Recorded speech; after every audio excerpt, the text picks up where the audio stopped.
Isang mapagpalang umaga sa inyo mga kaisarugman.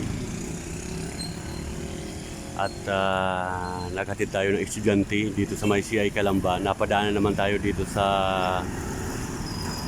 may parisan ni Diwata na nagsara dito sa Calamba, Laguna. Tayo po ay nagkape dito sa may kantong yun, oh.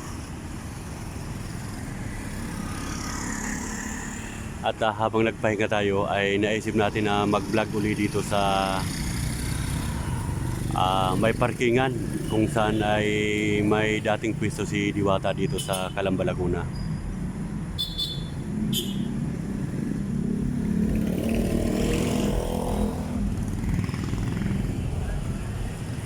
Yan po mga kaisarog, at medyo makulimlim ang panahon ngayon. Naambon-ambon. Yan, tingnan nyo naman, oh, napakadilim ng kalangitan at umaambon-ambon.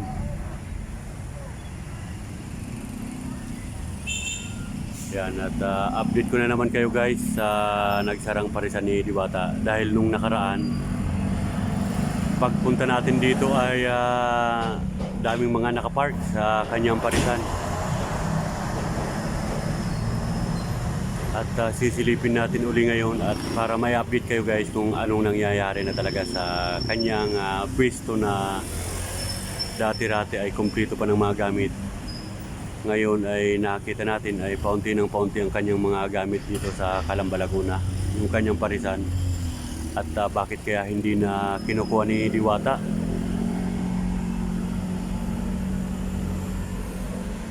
At bago ang lahat, shoutout sa mga viewers nito natin dito sa Calamba, Laguna. Ayan, salamat pala sa walang sawang pagsuporta nyo sa aking YouTube channel, Isarugman. At ito po yung bukana ng papasok sa kanyang parisan. Yan, ito guys, probinsyang probinsya, pero daming mga sasakyan dito, lalo na tuwing hapon dito ay nagkakabulbol yung mga sasakyan.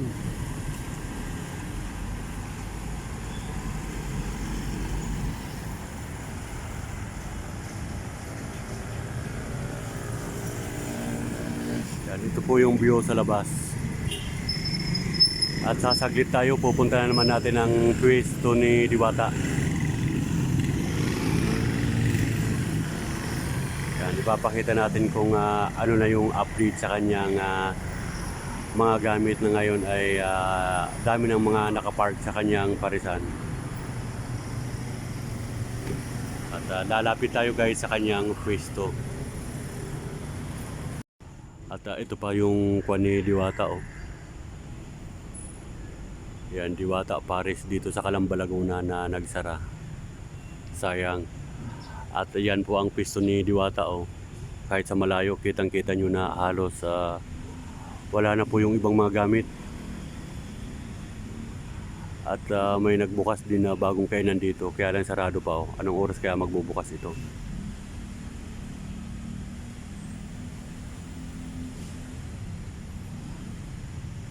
Yan, maganda sana dito guys dahil nasa lilim ng kahoy. Yan, napakaganda ng lugar sana dito, oh.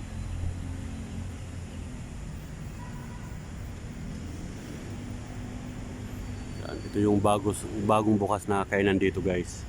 Yan.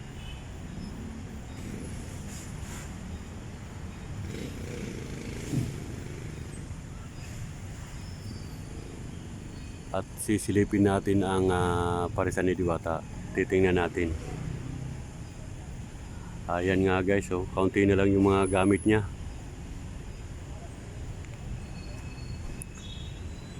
Paunti ng paunti yung gamit ni Diwata.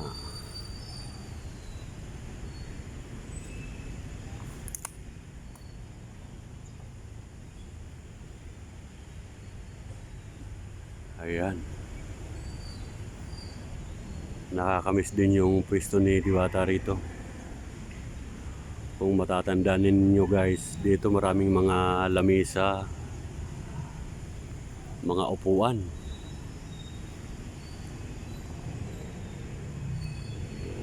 At maraming gamit dito si Diwata. Ngayon unti-unti na lang yung mga gamit ni Diwata rito. At dyan sa gilid na yan, siguro 3 reef. Ngayon isa na lang guys.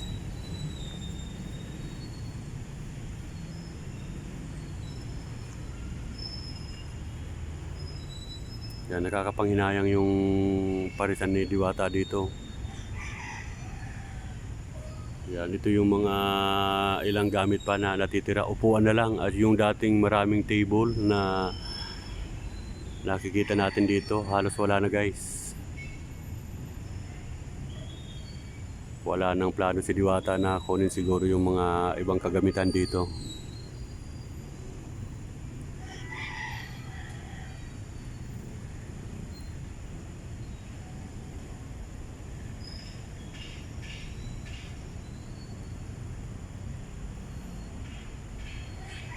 At may nakapark na isang kotse dito.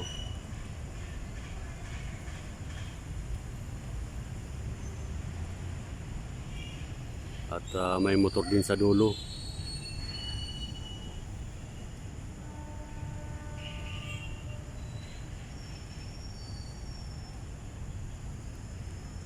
Yan, kaunti na lang yung mga gamit ni Diwata na babalikan. Ang tanong, babalikan pa kaya o hindi na?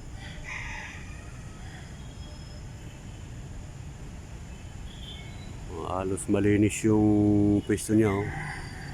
Dati nung mga huling vlog natin dito ay napakakapal ng damo, mga dahon sa loob ng kanyang parisan.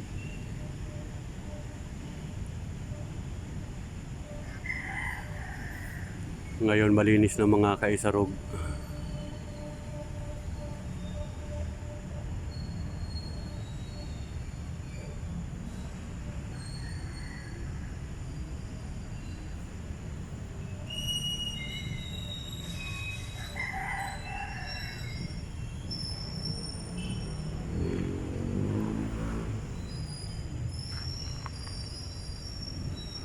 At marami din nagsara na ibang mga ano rito, yung mga kainan.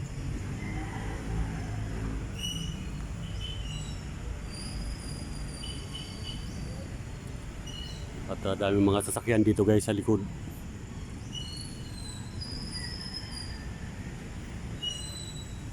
Yan po guys yung nagpapa-update sa atin na isang viewers natin.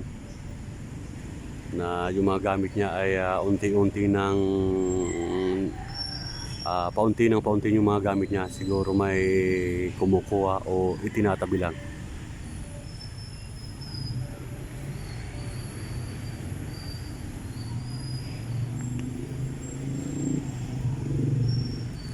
Ito, sarado pa yung kainan na to. Baka maya maya ay magbukas.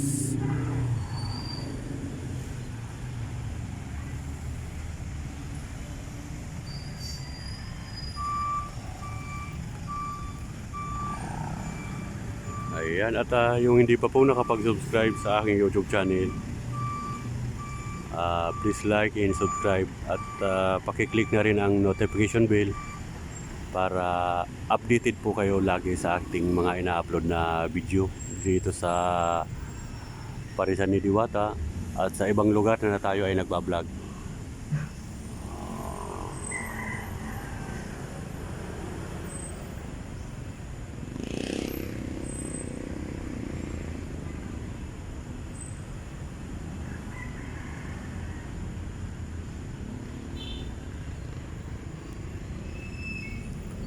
At makulimlim ngayon guys. Makulimlim ang kalangitan. Siguro may masamang panahon na naman. Ayan, tayo ay lalabas na.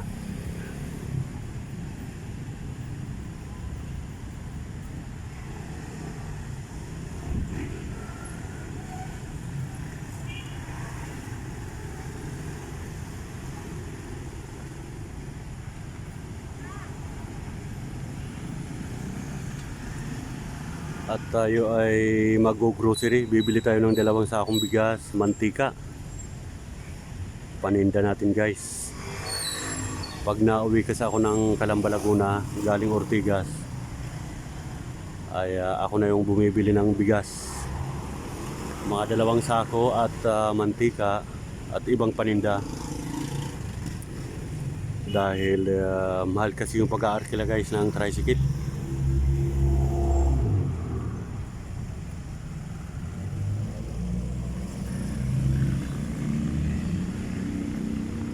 Ganito po yung mga parkingan.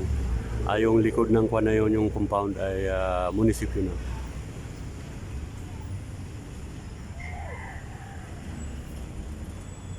Ayan guys.